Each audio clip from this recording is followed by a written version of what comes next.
el paradigma humanista, o sea, tomar como principio, inclusive se habla de humanismo desde los griegos, pero después, cuando comienza el cristianismo, con la venida de Jesucristo, etcétera, empieza el cristianismo, hasta el Renacimiento, el centro de la historia era en ese momento Dios, según el pensamiento, según toda la sistematización de la cultura, las posturas epistemológicas, el centro era Dios. Después del Renacimiento, estamos hablando del siglo XV, el siglo XIV-XV de nuestra era, comienza el paradigma donde es humanista y el centro de la historia es el hombre, el ser humano. Pero este paradigma que usted dice humanista surge justo después de la Segunda Guerra Mundial, ¿no? Que tiene que ver con la filosofía existencial, donde el principio fundamental es que primero es la existencia, primero existimos y luego vamos cultivando nuestra esencia, la libertad, la responsabilidad, etcétera, con Heidegger, Husserl, Sartre, etcétera, y la fenomenología y todo eso. El paradigma humanista funda sus principios en la responsabilidad, en la libertad, en el valor del ser humano como ser humano, en la interrelación, yo-tú, la relación con el otro, en incorporar un diálogo auténtico y verdadero con la naturaleza, y que me voy constituyendo, o sea, soy responsable de mi propia historia. No importa lo que hayan hecho conmigo, quienes me educaron, sino se trata de qué hago con lo que han hecho de mí. O sea, qué hago con lo que han hecho de mí, y ese es el paradigma humanista, ¿no? O sea, soy responsable de mi propia historia. Entonces, si me preguntas, ¿cómo aplico yo este paradigma dentro de los procesos históricos y clases? Tú lo puedes decir porque fuiste mi alumna, ¿no? Sí. Pero un poco dejando que el otro sea el otro. No es lo mismo dar clases de materias académicas que lo que yo hago un poco. Tengo el privilegio de estar en una sala de parto. Ya se lo dije al otro grupo. Para mí, el taller de creación literaria, siempre le digo a los muchachos, es una sala de parto. Y huele a sala de parto, porque estás pariendo y con todo eso, malos olores que pueden suceder, etc. ¿Por qué? Porque la creación convoca lo más genuino de lo humano. Cuando una persona puede pasar de simplemente repetir o representar lo que otros han hecho, no hay creación. Cuando tú copias una pintura de otro artista porque te gustó y todo eso, y la copias, no hay creación. Cuando tú te pones a elaborar a partir de tu pensamiento, de tus experiencias y todo eso, una obra de arte, sea cual sea, cambia la historia, o sea, cambia realmente. Entonces, lo que yo intento hacer aplicando el paradigma humanista es crear condiciones para que ellos se hagan responsables de sus propias producciones. Pero para ser responsables de sus propias producciones tienen que conocerse. Entonces, crear condiciones para que se vayan autoexplorando y en esa medida descubran que en sí mismo están las condiciones extraordinarias para sacar lo mejor de sí. ¿Okay? Entonces, va por esa línea, ¿no? Más o menos. En su experiencia como docente, ¿qué tan receptivos han sido los alumnos? Ay, linda pregunta. No sé, mira, repito, yo aplico eso en toda mi clase y a veces es tan frustrante porque no logro traducir. Fíjate que no estoy echándole la culpa a los alumnos, sino que no logro establecer ese enlace con nosotros, sobre todo cuando es clase académica, y me frustra muchísimo. Ayer, el miércoles estaba tristísima, una clase que di, y yo iba toda emocionada y vi el resultado y no vi que les emocionara mucho, y a mí eso me frustra muchísimo, y a veces digo, no voy a seguir dando clases, cosa que no me pasa en los ambientes de creación. Es decir, en el taller de creación literaria o el taller de escultura, los niveles de frustración en escultura es porque a veces faltan mucho a la clase, tendría que preguntarle por qué falta. Pero en creación literaria, que casi nunca faltan, los niveles de frustración son muy pocos. O sea, la receptividad es que se enamoran de poder escribir, se enamoran no de la maestra, sino se enamoran de la situación, de lo que se crea, y se crea una camaradería, o sea, una relación de amistad. De hecho, ninguno me dice maestra allí, o sea, todo Julieta y tú, y a veces si no están de acuerdo con lo que yo digo me lo dicen en la cara. O sea, se crea una situación muy bella, pero jamás nos faltamos al respeto. Es decir, en la medida en que más le permites al otro ser el otro, en esa medida mejor persona y más humano es contigo. Entonces, es el toque, por eso digo que es una experiencia de hora y media con un grupo, de hora y media con otro grupo, son experiencias mágicas y me pagan por eso, que es lo más bonito, lo más emocionante. O sea, cuando tú ves que ellos producen cosas extraordinarias, que nos reímos, hasta nos burlamos de algunas cosas que pasan, que a veces nos conmovemos con lo que ellos tocan, con todas esas cosas. Cuando hay un ambiente de creación, cuando te permiten hacer un ambiente de creación, y puedes ser tú mismo, oye, voy a ser el mexicano, soy venezolana, es padrísimo, es genial, ¿no? Y le voy a hacer una comparación para que es mucho más traducible para ustedes. Julio Cortázar, para mí es un tipazo, ¿no? Y un tipo académico, genial. Cuando a Julio Cortázar le piden traducir las obras de Allan Poe, yo no leo con mucha facilidad el inglés, pero el inglés de Allan Poe lo podía leer, y leí la obra y era genial en el original. Pero cuando leí Julio Cortázar, ahí vi no solamente traducción, vi creación. O sea, Julio Cortázar, cuando traduce las obras de Allan Poe, recrea, sin ser traidor de esto original, recrea y hace creación. ¿Por qué? Porque Julio Cortázar no puede hacer de otra manera. O sea, no puede desmentirse él como artista en una obra, ¿no? Entonces, eso para mí es la creación. Y si tú creas esos espacios con un volumen de 46 alumnos, de 50 alumnos, teniendo una obra académica de 40 minutos o de 50 minutos, no te da tiempo de hacer magia. A veces sí, a tiempo, y ahí está la gran frustración. Otras veces sí hay la oportunidad. Yo di clase en lenguas modernas un solo semestre, antropología filosófica, y me pareció mágico lo que pasaba allí. Porque conseguir gente, tanta gente que leyera, tanta gente apasionada por la lectura, por el saber, por el conocimiento, yo me conmovía vez por vez y me encantó. ¿Usted que era en taller literario ha visto como algún avance, alguna mejora o algo significativo a las personas que están estudiando, que han llevado arte? Sí. Una cosa que me impresiona muchísimo, que yo de pronto no esperaba que el taller buscara eso, pero lo logra, es la consolidación de la autoestima. Es curioso.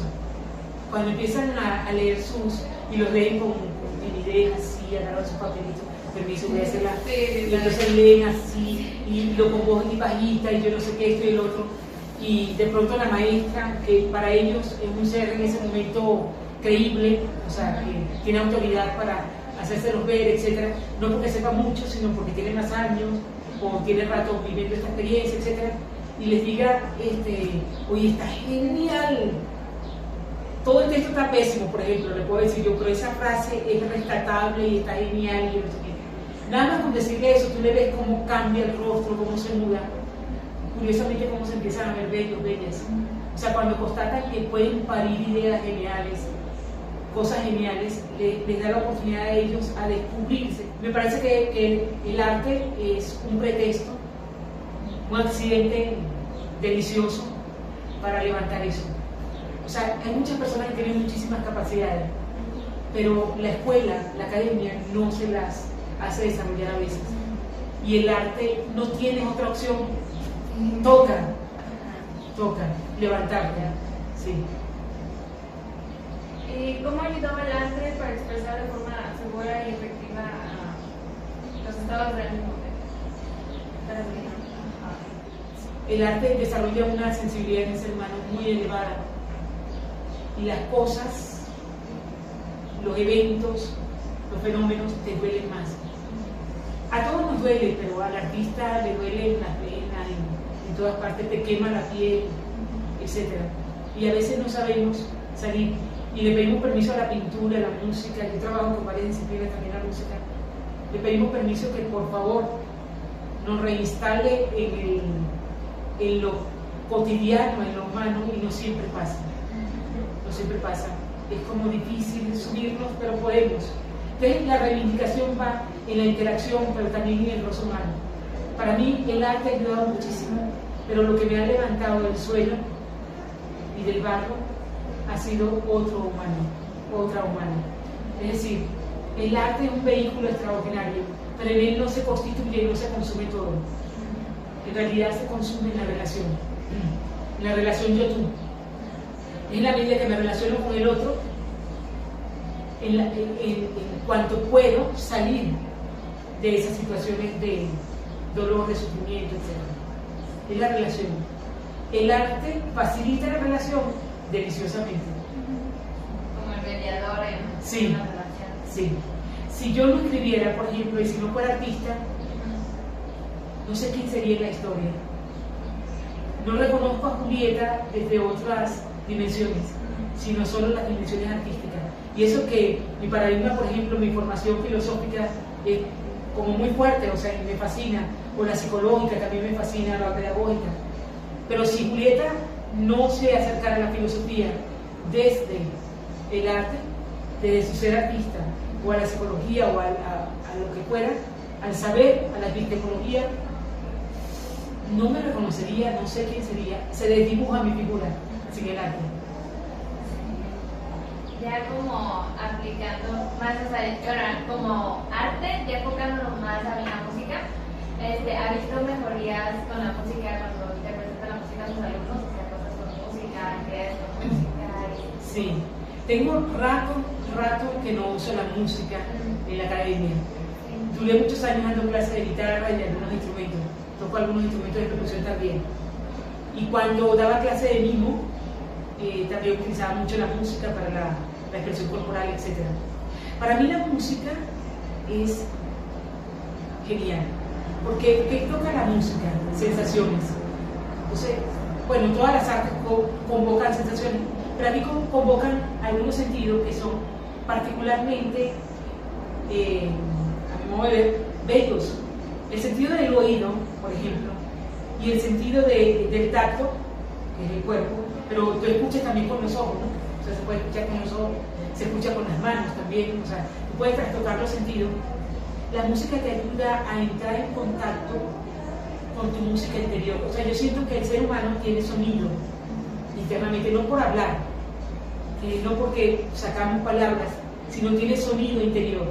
La música convoca tu propia música, que al modo de ver es genuina y original en cada ser humano. Lo que te hace distinto de uno del otro, suena muy poético, pero es así, es la melodía.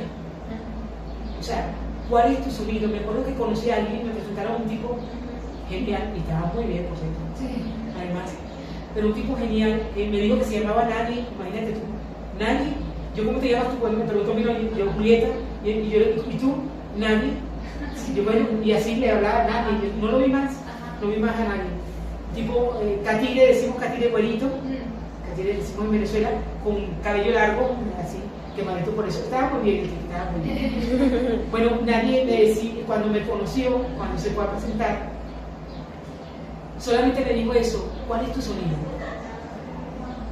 Y yo me quedé, mi sonido. Y desde ahí esa pregunta la he tratado de responder desde hace mucho rato, ¿cuál es mi sonido?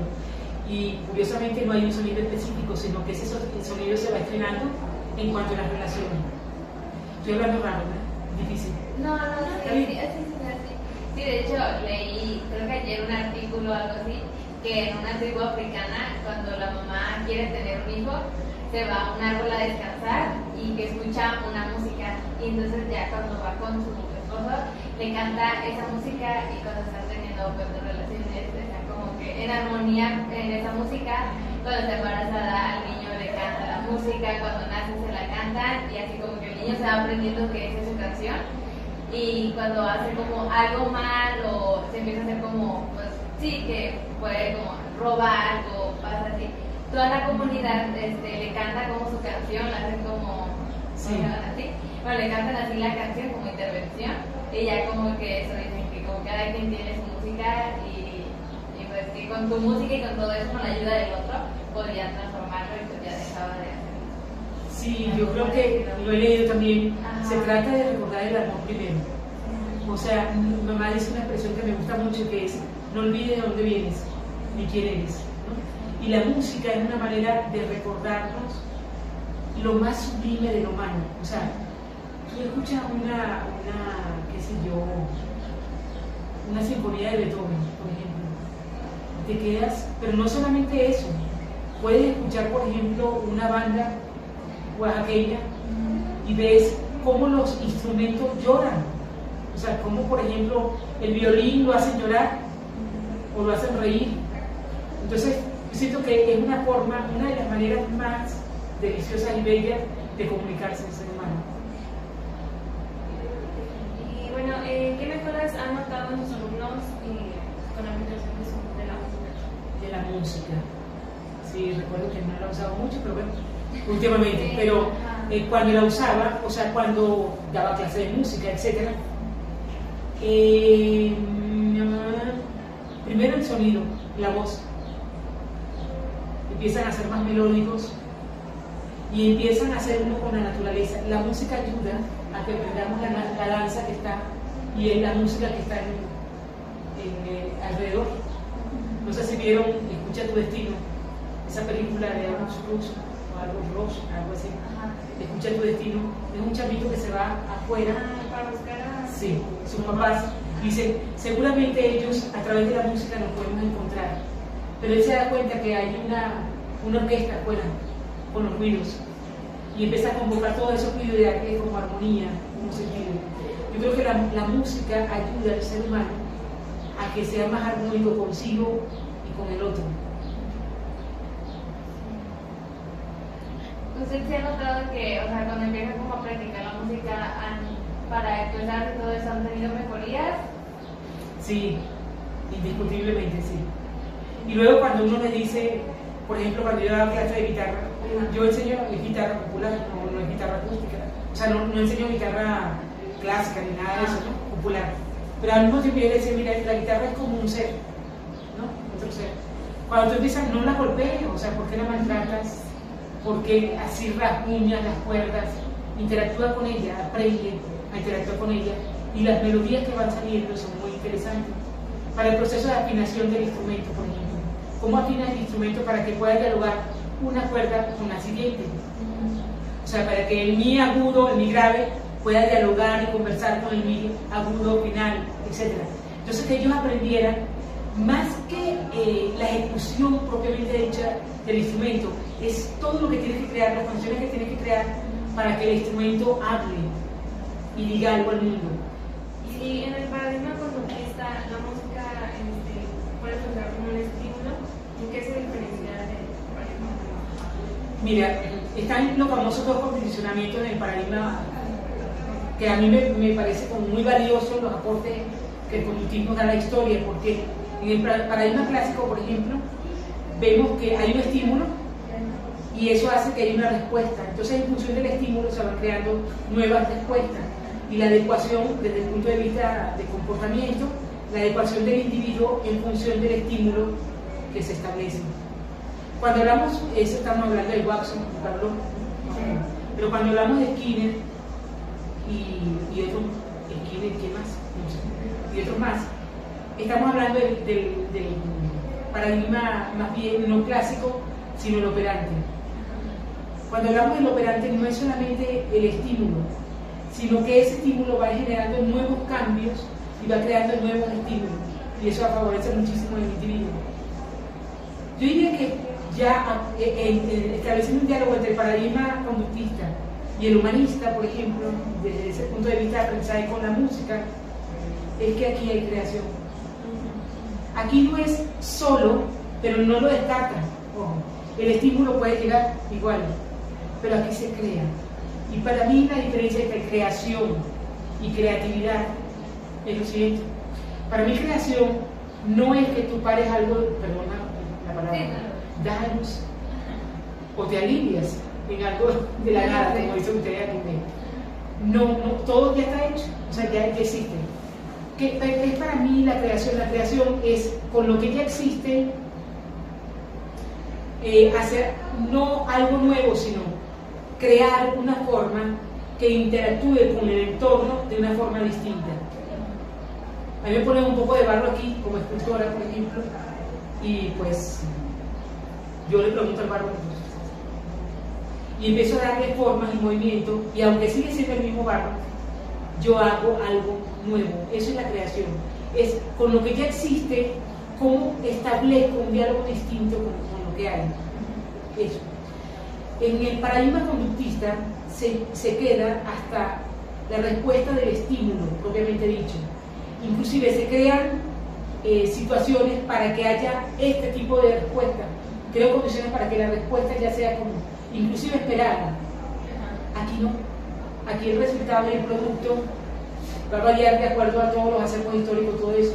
O sea, la creación, en cambio la creatividad sí, también, pero es como, la creatividad es como un hacerse en eso.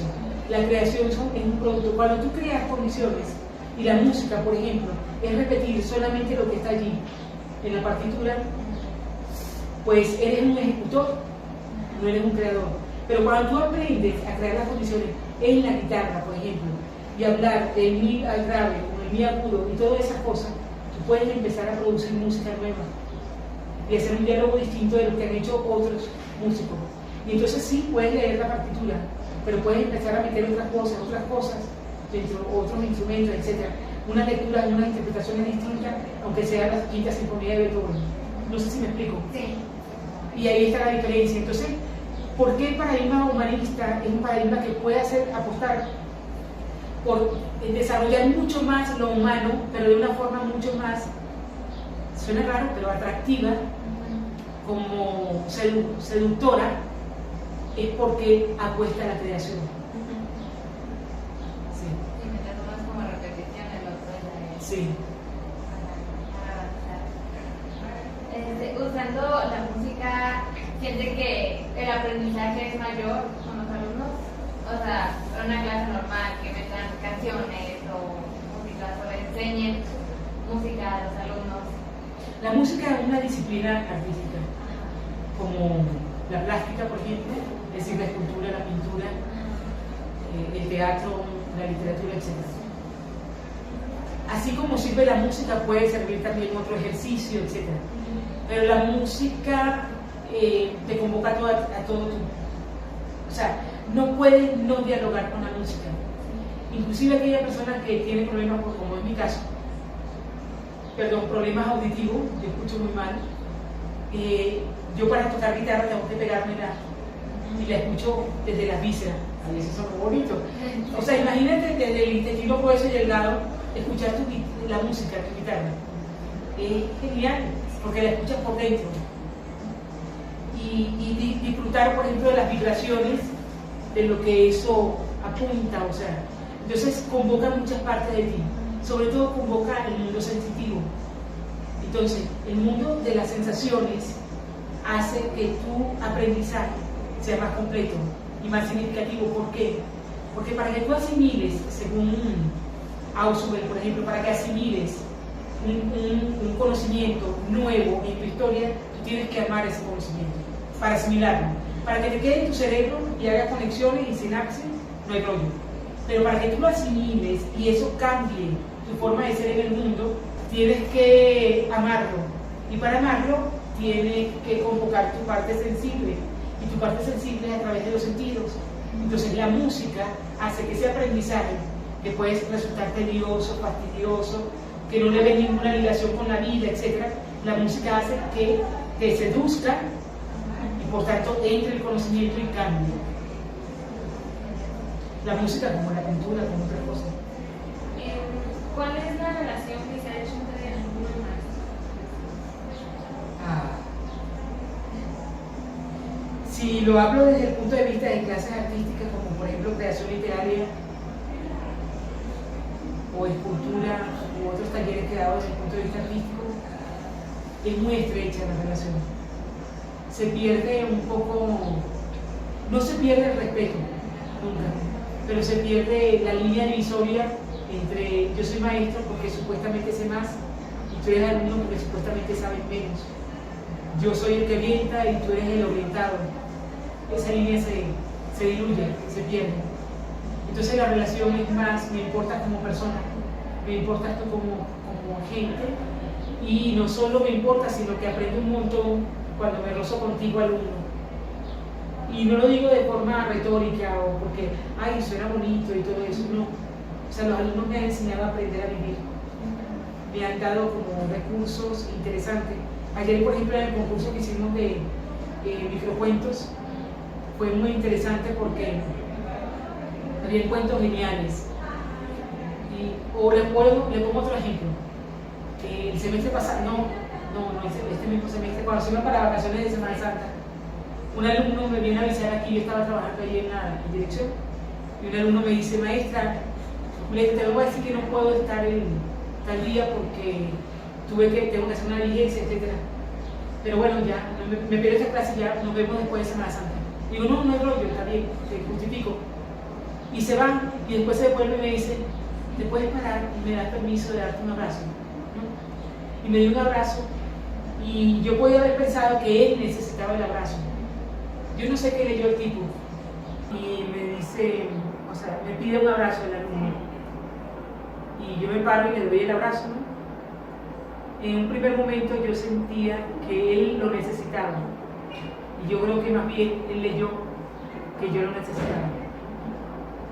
Y es eso, o sea, cuando hay una relación que desdibuja la línea, el alumno te mira no solo como maestro, te mira como un ente, o sea, como un ser humano tan necesitado como él de muchas cosas. Y no se pierde el vínculo porque él diga a la maestra necesita un abrazo, sino que al contrario, él acorta la línea entre un humano necesitado y otro humano también necesitado. O sea, siempre seremos humanos necesitados, pero cuando esa relación estrecha maestro-alumno, sobre todo en nivel universitario, no está estipulada en función de mi rol del sabedor al que no sabe, sino que está estipulada desde una persona que tiene unos poquitos años más, o muchísimos más, de experiencia, y otro que está estrenando las experiencias, por lo tanto este es más genuino y está menos contaminado. Es una relación muy grata, o sea, muy bella, dolorosa a veces, pero muy bella, enriquece mucho. Entonces, crece simultáneamente con los alumnos. ¿Usted recomendaría aplicar ese paradigma para los maestros en general? Sí. Mira, los maestros cuando terminamos el semestre quedamos molidos, sin voz, sin fuerza, no queremos mover alumnos por ningún lado, o sea, quedamos hechos. Hay una palabra que pega mucho, pero no lo voy a decir, eso, quedamos muy mal. Y es porque a veces, además del cansancio y de toda la entrega que hay que hacer para dar clases, corregir y todo eso, toda la parte administrativa que es tan, a modo de ver, tan tediosa y todo, también es como la necesidad, muchos de los maestros, no digo todo, pero es una necesidad desesperada de quedar muy bien parado delante del alumno.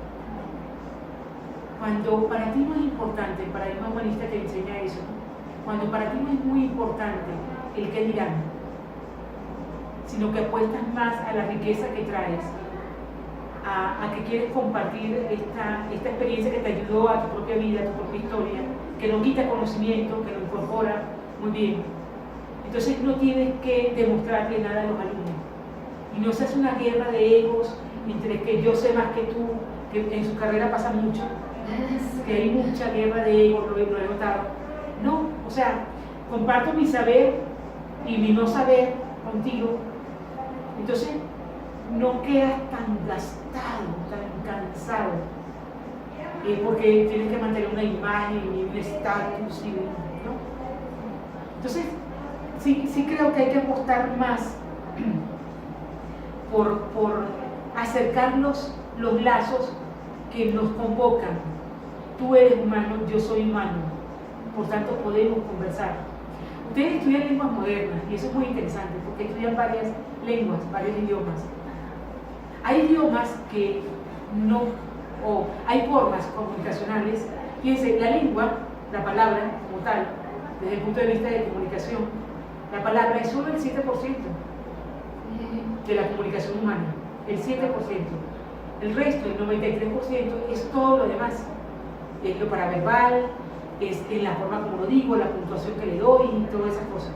Ok, si nosotros le damos mucho énfasis a la palabra, si lengua moderna, si por ejemplo ustedes, me imagino que le dirán en las traducciones, que para no ser un traidor en una traducción, no hay que hacerlo literal, no se puede hacer literal. Tiene que contextualizarse y todo eso para que la traducción sea como mucho más rica, mucho más completa. Y más bien, inclusive, a la...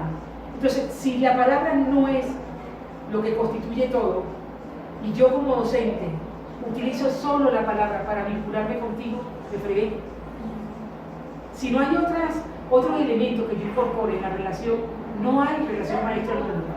Hay relación epistemológica, a educación bancaria, la que criticaba Paulo Freire, o sea, pero no hay relación. Para mí, como dicen los italianos, el rapporto, o sea, la relación es indispensable para que haya una asimilación del conocimiento, es decir, para que eso cambie su historia y su vida. Si no, es simplemente información.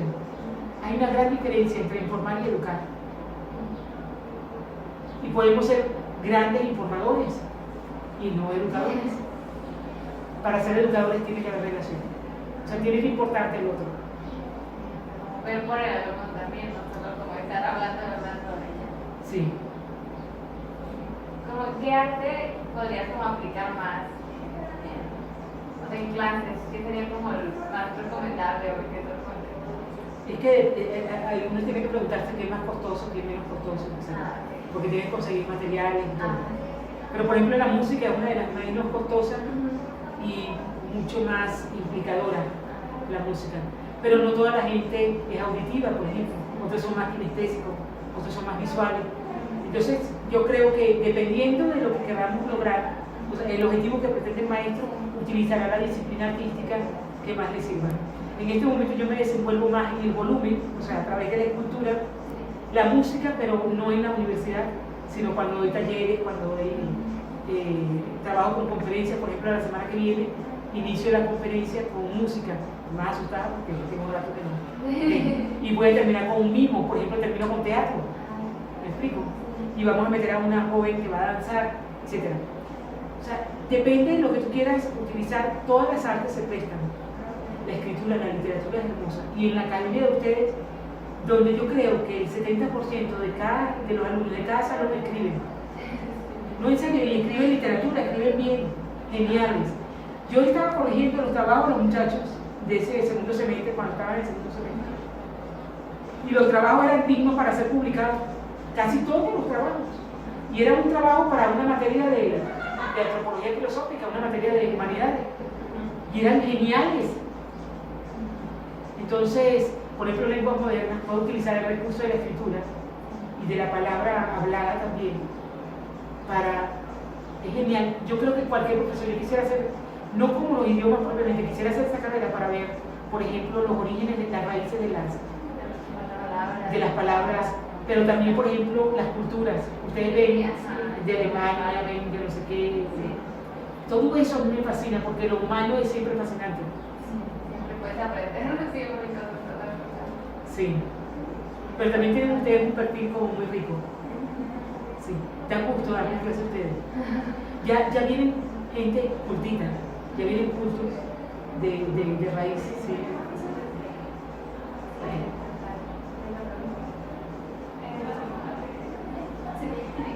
¿Ya sería todo? ¿Tú tienes alguna pregunta? No, creo que no. Sí.